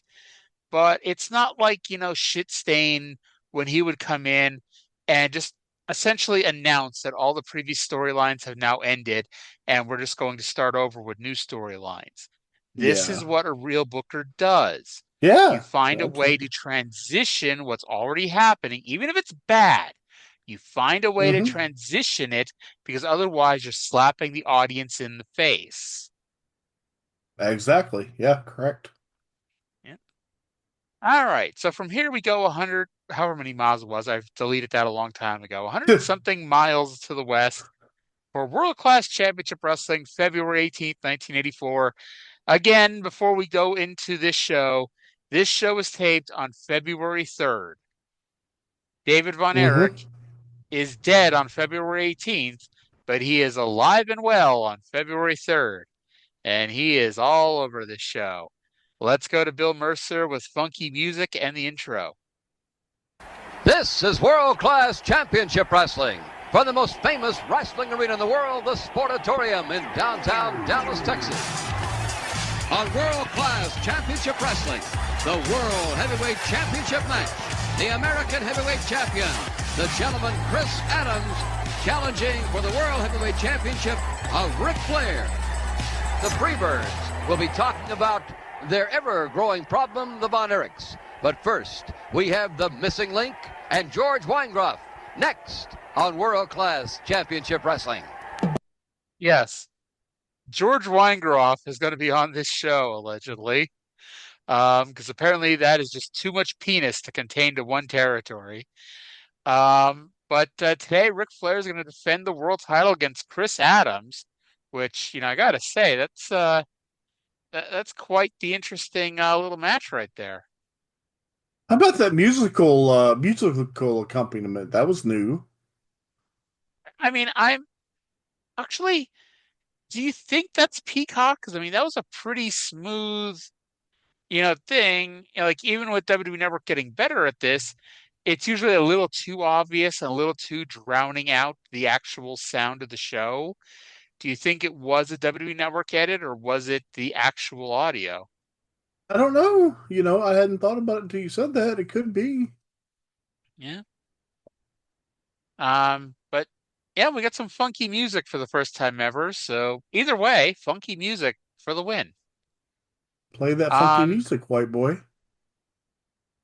So we were supposed to have Max with General Skandor Akbar versus George Weingroff's penis, but apparently George had the same travel issues that the popular girl wrestlers did, and he didn't make it to the show. And I'm like, what the fuck is happening in this area? I bet that the two girl wrestlers are somewhere with George Weingroff's penis. That makes so much sense. It's not even funny. But Check I am hotels sad. halfway between Shreveport and Dallas. I am ever so disappointed. I really thought that this is like one of other than like a Star Wars. This was like one of the better episodes of World Class TV that we've watched. But if had the opener been what it was originally supposed to be, it would have been perfect. Because originally, on the schedule, the opener was the epic battle between George Weingroff's penis and Max. Yes. But it gets better because instead they have Max taking on the very capable Mike Reed. And Bill Mercer, I don't know, he got his cards mixed up somewhere. I don't know what the hell happened here. But Bill Mercer announces that Max was supposed to wrestle Larry Higgins, which he was not supposed to. He was supposed to wrestle George Weingroff. But, like, somebody got their signals crossed here because he said he was supposed to be wrestling Larry Higgins, but Larry Higgins didn't appear due to travel problems. I want a segment. Yeah. I want a segment where somehow we see George Weingroff and Bill Rathke both in the shower, and Bill Rathke just looks down and goes, "God damn." Will Bill Mercer be interviewing General Skandor Akbar outside the shower? Yes, absolutely. Oh Lord. So Max wins with a diving headbutt. That's really all you need to know there. Weren't much of a much. So we go to commercial, we come back, and Terry Gordy is staring at the camera.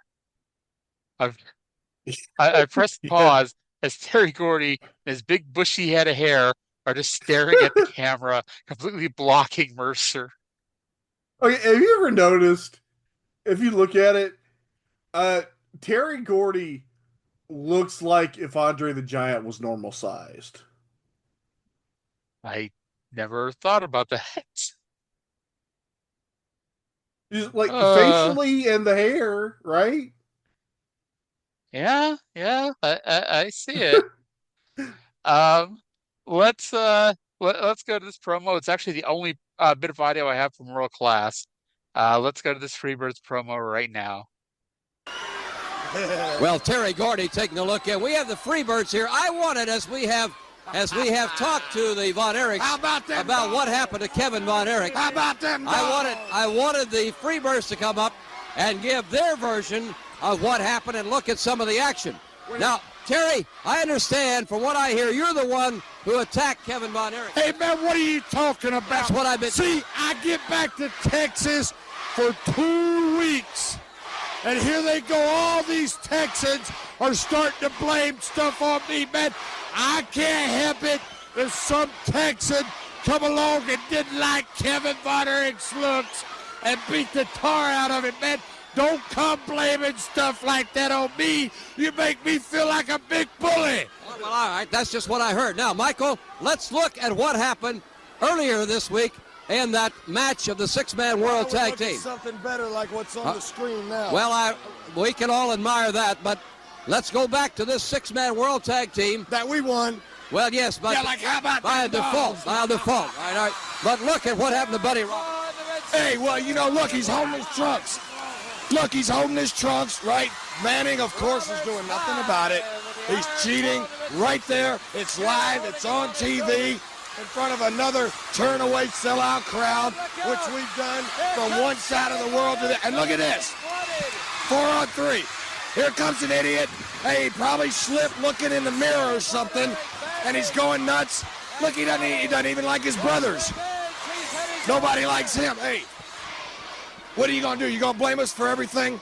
You going to blame us when you don't get the check that you wanted from your employer? You going to blame us when your wife has a headache at night? You going to blame us when she wakes up in the morning, she looks bad because your kid's nose is running? You want to blame us for anything, it's because you, and when I say you, I mean the Von Erichs, can't handle us. All right, now, Buddy, why didn't you wrestle David Von Erich in this event? Hey, what are you, cop? Hey, what do you mean, why? Terry Gordy in. Why did I send Terry? Hey, Terry Gordy was psyched up for the night. Hey, all right, let's look at that one from last week then. When you were supposed to wrestle Kevin, David was coming up, and you took off all these boots. What's this all about? Well, this is called, hey, how you doing? That's not extremely kosher, is it? That's pretty bad. Hey, bad street, brother. That's how we was raised, and that's how we're going to go down if ever that situation to arise. You see, this is a money matter. You defend that sort of action, for crying out loud? Hey, I'm proud of it, man. I'll be proud the day that I die that somebody says I was one of the fabulous Freebirds, because I'm one of the people. I'm one of 3 guys that are not only a world champion, man. I'm somebody that fights for my dollar. What about Mike coming up here and cleaning out everybody? He didn't clean out everybody. David Manning said 3. What you can't hear here, David Manning said he'd suspend us if we didn't leave the ring. Oh, is that Yeah, that's what, not cause of some punk kid running around with the boot. He doesn't even know what to do with it. And it looks like he did a pretty good job right there on Buddy Roberts. Looks like this, man, coming up from the back. Well, you'll get your chance in just a few minutes, brother. We'll see what he does to Buddy head up. All right, thank you, Michael. Oh, thank you, Michael. Thank you, Michael. Appreciate your coming down and getting your explanation. You know, this is a real nice suit. I've been meaning to tell you. Wear it another 10 years and might come in style. All right, I like yours, too. Well, you never get exactly what you expect, or maybe you do, from the Freebirds. We'll be back with more world-class championship wrestling in a moment. All right. I love this promo. I think this is their first real promo we've seen on the show since they came back from their incredibly lengthy banishment from the state of Texas. You know, that went a while, you know. But they deny attacking Kevin Von Erich, and at this point it is just a he said. There's no video evidence of it. We're just left with strong implied, evidence that he did it, but this would not hold up in court. You can't say that they attacked Kevin Von Erich. There's no proof that they did. There's apparently no witnesses. There's no video, I still don't exactly understand what the storyline justification is for the Freebirds being back. Is it just because, the Von Erichs wanted to fight them for the 6-man title, so because of that, the fucking 1-year bans are lifted? Yes. Okay, and I guess. Because they wanted to wrestle the Freebirds for the 6-man titles, and they wanted to do it in a state that wasn't Georgia, because apparently people in Georgia are biased, which, what a mean thing to say to the people in Georgia. Have you ever been to Georgia? I did. I was there for WrestleMania 27. I went to World of Coke. It was fun. I went to Abdullah the Butcher's House of Ribs. Yes, I've been through Georgia many times. By the way, I'm really happy I got a chance to go there before I went out of business. Yeah. By the way, they ran out of ribs. And it was also WrestleMania weekend, so we were not the only people who went there. I'm trying to decide. I'm trying to decide where I want to take you for authentic Texas barbecue when you come for y'all in. Well, there's like a handful of meals that I have to have while down there. In addition to authentic barbecue, we need to eat at that place with the giant chicken fingers. Oh yeah, I really, really hope they'll be open again. But did I tell you about that? No. Oh my God! I'll have to send you the video. One morning, it was right before they were about to open, and the employees were in the back. And I never found out exactly why. I heard it was an old couple. I don't know if somebody fell asleep or had a medical issue or something, but they drove their fucking car through the front of the boba tea place. No. Yeah. This was maybe maybe a month ago. Yeah, so they're still damn it. Yeah, they haven't reopened yet. They're still it's still boarded up. So hopefully by July they'll be open again. Come on, Boba Tea Place. You have 5 fucking months.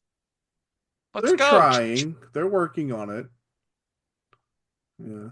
Maybe we need to just break into their freezer and make the goddamn chicken fingers at your house. Yeah, they're really good. They're really good chicken fingers. We got to have barbecue. We got to have the chicken fingers. I feel like Whataburger is obligatory. I love that my 3-day trip is going to require about 30 meals. Yeah, But it's by the way, I haven't yeah. mentioned this yet, mostly because like I don't know how the hell we pull this off since you Yeah. don't exactly live next door to where this show is. Um, No. but I'm sitting here thinking to myself, but I'm hoping that the AEW Heels event is like closer to you than it is to the regular place because then it'll be easier to guilt trip you to taking me to it. Um, but we'll get to that in July. It's like Um, it's like a 4 hour drive from Houston to from where I live. yeah, I live on the south side of Houston, so to get out of Houston it takes me like an hour. But anyway, the only probably in problem is half. that my favorite Texas barbecue place that's in Houston is like way the fuck downtown. So I don't know. We'll see. We'll figure something out, I guess. Um, by the way, Michael Hayes said that they did not leave the ring because Mike Von Erich was swinging a boot at them, but because biased David Manning threatened to suspend them. And you know something? I believe it. I I do know we're not supposed to absolutely believe it. Yeah, the fucking it is. officiating in It this is territory. completely on point for David Manning to be biased for the free or for the Von Erichs. I don't like that. You want to know what I do like about this show though?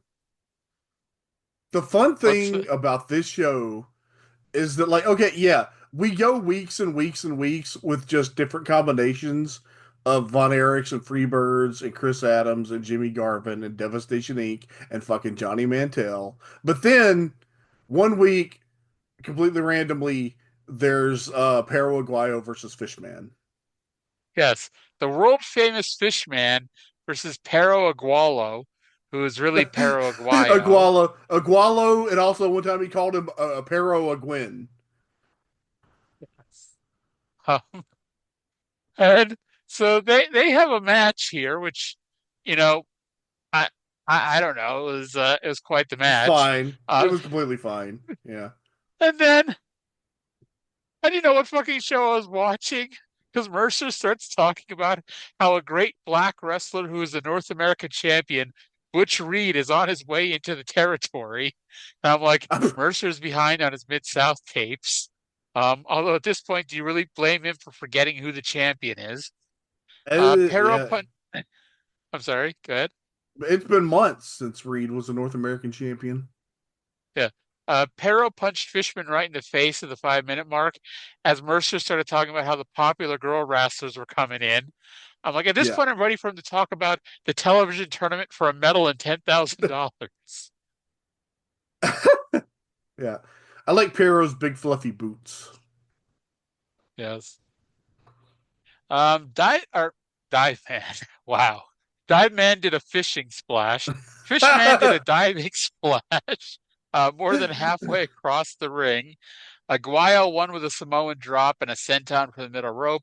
And sadly, this is a winner and loser leaves town match. Aw. What a shame. Yeah. Any other thoughts on this fine lucha match Nah, here? it was just fun to see. You know, it's something different. It breaks up the monotony of these because these shows we've talked about can be awful repetitive. So it's fun when Paraguayo or Fishman or like Jose Lothario and Black Gordman pop up. So I'm going to tell you a pet peeve I have with these shows. Not even really a Okay. pet peeve, but like, just something I find kind of, I don't even say like annoying. Like, I don't even know. It's like something I always notice. When they do the up next graphics, the Von Erichs, they always list their first name, and the Freebirds are always listed by their last name. That's I like I understand why. I understand why. I understand you can't write But Von Erich to somebody, but I don't know. If you put Michael, Buddy, or Terry, even if there's 10 Michaels, 10 Buddies, and 10 Terrys in the promotion, I guarantee if you just put Michael, Buddy, or Terry, everyone would know who the fuck you're talking about. Sure, but I don't know. I still think of them as I think of them as Hayes, Gordy, and Roberts. I think of the Von Erichs as Kevin, Mike, and David and Carrie or whatever. I was waiting to see if you forget one. Chris, R.I.P. Chris. Sorry, Lance. Lance. One of the few that are still alive. Too soon. I saw. So I was at the AEW tapings in Texas last week, so I saw Ross and Marshall twice. nice. You also saw Serpentico 3 times, so there's On that. one show. Yeah. Yeah. And you suddenly realize why Nyla Rose wants to put him through a table. I get it. I get it. It was really funny. So Mike hit the ring to start the fight. The bell rings. The match is beginning. And drunk Mark Lawrence introduced the match. Oh my God. I actually kind of love it. I like a ring announcer that does his goddamn ring introduction, circumstances be damned. Yes. Okay, there was no Mike hit the ring hot. They started fighting. They didn't ring the bell. They just let them fight. And they went out of the ring a little bit and just brawled. And fucking drunk Mark Lawrence just stood there and introduced both of them. Before they finally started the match. They're so charming, like this old school wrestling. Like you will never see Mark Lawrence ever again. You will never see Reeser Bowden ever again. Like, Right. this is still like, yeah, Triple H is a little bit more loose. He's a little bit more loosey-goosey about the announcers and whatnot. But we've had decades where we beat the personalities out of the announcers. They are never going to have a Reeser Bowden or Mark Lawrence doing Raw, you know. Announcers used to all be as fun as it is when like Excalibur and Taz and Tony Schiavone are riffing during commercial breaks on the Triller feed. Yeah. Which, by the way, is really the only reason to have the Triller feed. That, and if you don't like basketball, you didn't have to wait 24 minutes for Grand Slam to start last night. I hate commercials during matches. I don't know. I guess I didn't really mind them as much. Anyway, so remember last week when Mike Von Erich and Ric Flair went to a 10-minute time limit? No, because I Due didn't see to, it. well, they talked about it. But due to Mike Von Erich going to a time limit draw with world champion Ric Flair, David Von Erich will get an NWA World Title match. I don't think he's going to. Ignoring the obvious issues with that for just a second, why wouldn't Mike get the world title match? He did the time limit draw with Ric Flair. He took Ric Flair to the limit. Fine, it was 10 minutes, but still, by the letter of the rules of the match, Mike Von Erich did not get defeated in that match. And so why would David be the one being announced to get a world title match? Mike's just a boy. Yes. Mike's about to become the number 3 Von Erich, so he needs to step things up here. Okay, I have to say here, this match was totally fine. Okay, yes. Buddy is a very good worker, and Mike is fine. Okay, Mike is not as good a worker as the other boys, but he's not out there fucking up spots or embarrassing himself. Like he's okay. I will say this because I noted Buddy is criminally underrated as a worker. This is at least the second time we've seen him against Mike, and both times Mike looks like a perfectly competent wrestler and future star.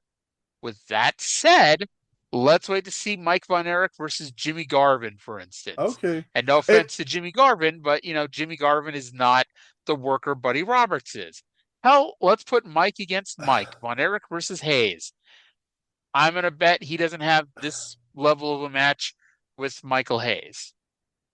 You're right. Because Buddy is that. See, that's the thing, and we give Ken Mantell so much shit for his booking, but it's like, like, yeah, you want Mike to work with Buddy. That's obvious.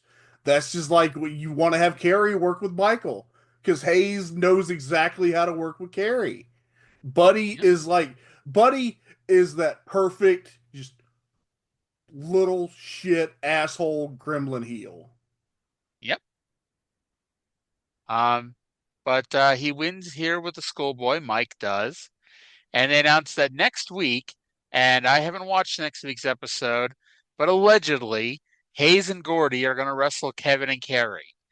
I have my doubts that that match is happening next week because I'm sorry. Go ahead. Finish. Go I was ahead. like next week is the first show they taped after David's death, and I'm fairly certain this is the famous show, or either this and the next week's show, I think, are the famous shows that end with the Fritz von Erich promo with Kevin and Kerry, where it all leads up to him saying that this means that one of them now have to win the world title in David's memory, and it's like such a skeezy thing to do that I'm really not looking forward to. Hopefully, because I don't think I ever actually saw that whole promo. Hopefully it's better than I remember it being. I bet it's not. I bet it's even worse than we remember it. I've never seen it, but I've heard of it. I do want to say right before the finish. Okay, so they did a thing. Buddy threw Mike to the floor, and then Buddy tried to do a knee drop off the apron, and Mike moved, and Buddy landed on his concrete floor. So fuck your knee, Buddy Roberts. That was nasty. And then they did the where Mike's in the ring, Buddy's standing on the apron, and normally they do like a suplex in the ring. Mike does a head scissors, like a tiaras, that brings Buddy over the top rope into the ring, and I thought that was cool.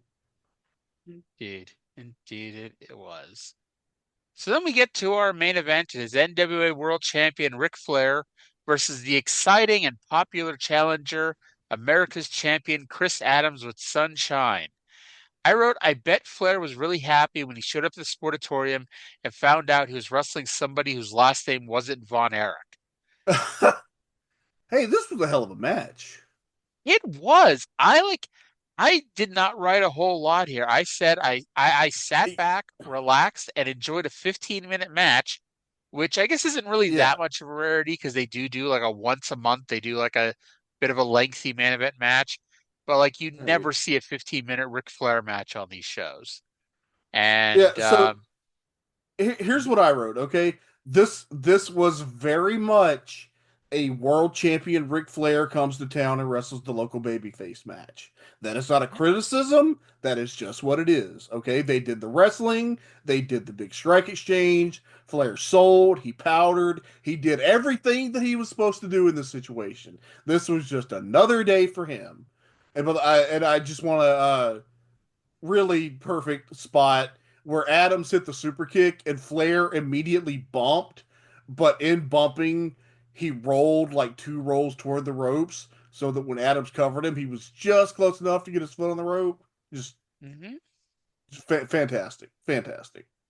Now, I know that last week I mocked the whole NWA World Champion 60-minute time limit draw thing, which didn't happen nearly as much as they want you to believe. But I was left wanting to see these two do a longer match. Like, I want to see them do. I bet they would have had a hell of a 30-minute match. Yeah. And you want to know what the best part of this match was, Trey? What's that? The fact that Chris Adams' last name isn't Von Erich meant that so they could actually do a finish. Yes, they did a fucking finish.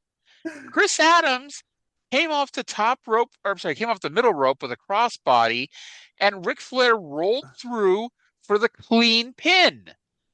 I didn't know that was possible, but it happened. But you know what?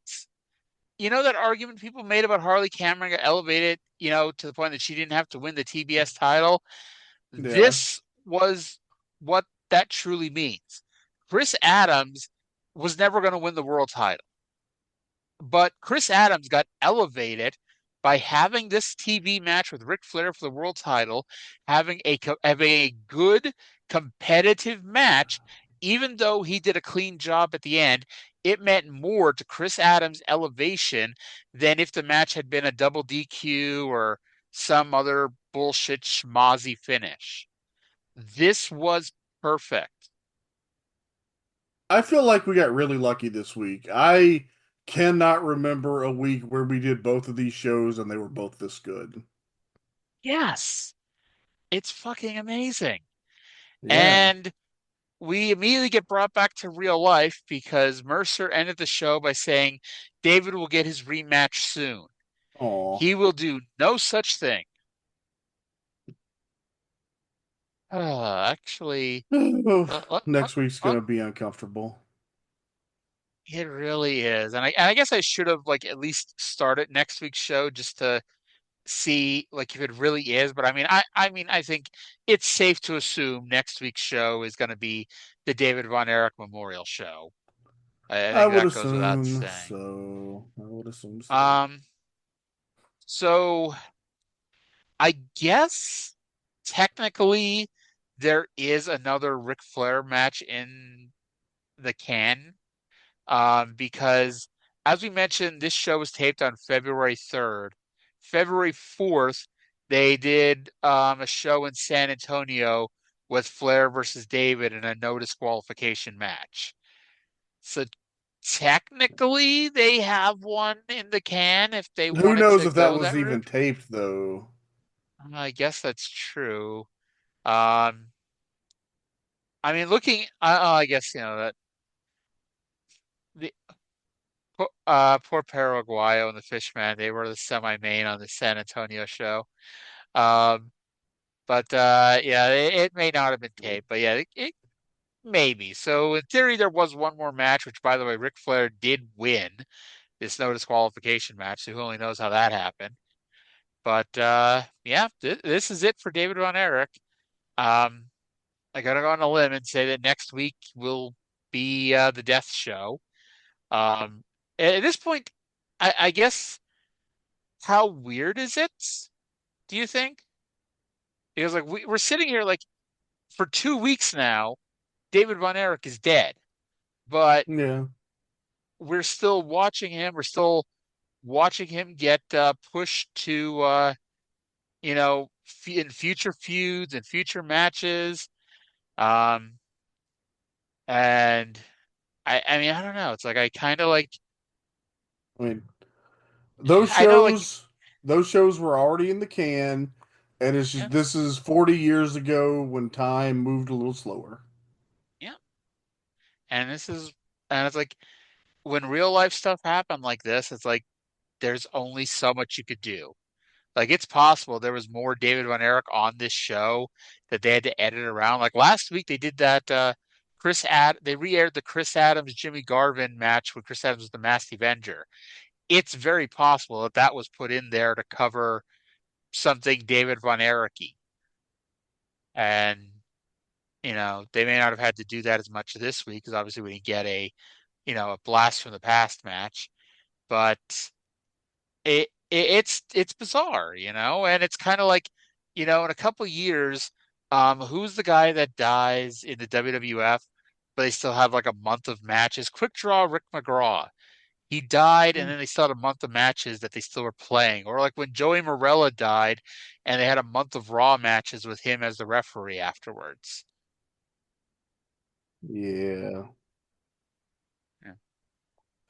That's a bummer. It's I can't imagine it's gonna be fun, and I imagine this show is gonna get really gross. If it wasn't for Gino Hernandez coming in like 6 months, I would say we need to stop at the Parade of Champions, just because Yeah, yeah. like that's unquestionably, like even with Gino and all that, like the Parade of Champions really is the peak of world-class championship wrestling. But Yeah, I have. And by the way, when we do get to the period where Gino Hernandez is in world class, we are going to have Lizzie Flanagan on the show to talk about She has just completed a very good, because I had the chance to read the first draft of the manuscript. Very good biography on Gino Hernandez. Nice. Nice. No, and again, this is one of those plugs that we're doing that we are not getting paid for this. No, we're just taking care of our friends. Yep. And I'd like to assume that, if we got paid what we were worth to do these plugs for other companies, we'd have to write them a check. Yeah. All right. So we've reached about the 2 hour mark. I'm gonna see what I'm gonna if I can't squeeze this in the one episode, or if I'm gonna have to chop off that intro and make it its own show, which could be interesting. I think But it's okay because we did talk before the show for several minutes, so I think it's going to be still under 2 hours. I really should start writing down what time we actually start doing the actual show. Anyway, listen to the Oh My God cast. Listen to the show tomorrow with Cindy, the show on Thursday about Smoky Mountain. Thank you all for listening. We'll talk to you again in 7 days. Bye.